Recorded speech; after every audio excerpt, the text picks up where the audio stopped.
Hi. So I thought I would do a quick presentation to show you sort of a sample of what your culture project might look like.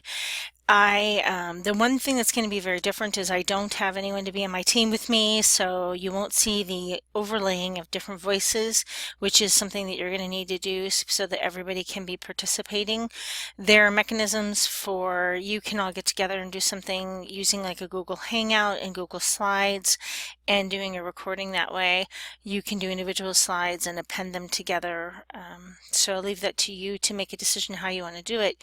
But I just thought I'd give you a brief little snapshot of how this presentation might come together. And as a show of counterpoint, I decided to do the presentation about our very own country, the United States of America. To start with, you'll notice the slide that I selected is red, white, and blue, the colors of America. So that's something that definitely puts us in mind of this culture.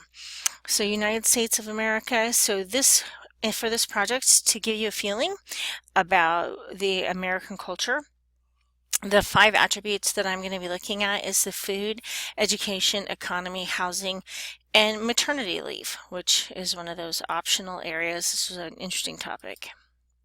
So the food, Americans love to eat. America is a melting pot full of lots of other cultures. So if you see, definitely the hamburger is an all-American kind of thing. But then you get over here, you see some like taquitos and spaghetti and sub sandwiches and egg rolls, pizza, tacos. So lots of different kinds of foods in America. Definitely we are known for hot dogs and apple pie. So Americans love to eat. We love our food. We have one of the highest rates of obesity of any culture in the world. So I don't know if that's a claim to fame, but certainly is something about America. Here you have a nice pot pie and a biscuit and a nice healthy salad. So Americans definitely love to eat. In terms of education, our K-12 education varies by state. Most states say that you have to complete education through the age of 16. It's not based on grades as much as by age. I know in our state of Arizona, you have to go to school until you're 16 years old, or you have to have proof that you're being educated. So it varies a little bit. But based on the United States Census, which you can see a citation here at the bottom of the page. In 2015 census, 9 out of 10 people had a high school diploma, and 32% of women had a bachelor's degree, and 33% of men had a bachelor's degree. But America definitely has some challenges in our education system. We are not ranking very high nationally in terms of science and mathematics and even reading, but we are lucky that we have education for everyone in our country. So when we are taking tests, everyone's getting tested, not just the best and the brightest. In terms of the economy, the standard of living in America, the Pew Research, if you look at the bottom, you'll see a citation, just did a study. And one of the things I found is that 42% of households in America have 2 income earners, and roughly the average salary is about $32,000. And I thought this quote was interesting. On a global scale, the vast majority of Americans are either upper middle income or high income. And many who would be classified as poor in the United States would be middle income globally. So it's one of the things that's interesting that what's poor here is rich in other countries. So it's important to understand about the culture of America. In terms of housing, people in America tend to live in homes, or they live in trailers, mobile homes, or in apartments.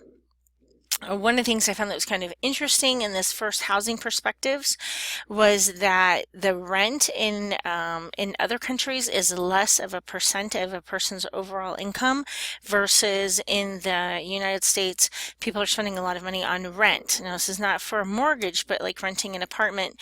and that the rates of poverty areas are growing. But at the same time, housing affordability in major markets in America has remained relatively flat. So the cost to have a place to live is being pretty flat. Whereas you can see in a country like the Hong Kong, it's definitely going up really fast. So, America's kind of a mixed bag when it comes to housing, but generally people live in homes with running water, electricity. Most people have a television set and have some sort of telecommunication device, either a cell phone or landline. So for one of the optional areas, which you could do all the regulars, but I picked an optional one because it's interesting to me, is about maternity leave. America is a country that prides itself on its family values, but if you take a look at this wheel, looking around the world and the number of weeks granted for maternity leave, you'll notice that America is the only country that does not have any paid maternity leave. In the world. So, Canada, 50 weeks, so almost an entire year to stay home after you have a baby, in what's considered conservative 12 weeks. There's a really gross misunderstanding in the United States that the FMLA, the Family Medical Leave Act, provides for a paid maternity leave, but actually FMLA is unpaid. So it's just interesting to think about the fact that America does not provide any paid maternity leave, and you can track back these statistics on this website. And then moving into the culture. So in terms of the United States with individualism and collectivism, America is a staunchly individualistic culture. An example about that, I mean, think about all the t-shirts that you've seen that, yeah, it's all about me. It's all about me is profoundly individualistic. And when you look at the Hofstede score, America ranks 91. So 100 is as high as it goes. So obviously there are some exceptions to this rule. But Americans are pretty staunchly individualistic. And one example of how this can show itself in the workplace is that everyone wants to be consulted. There's an expectation when you're even the lowest worker that you will be kept in the loop about what's going on with the company, because everyone is expected as an individual to contribute.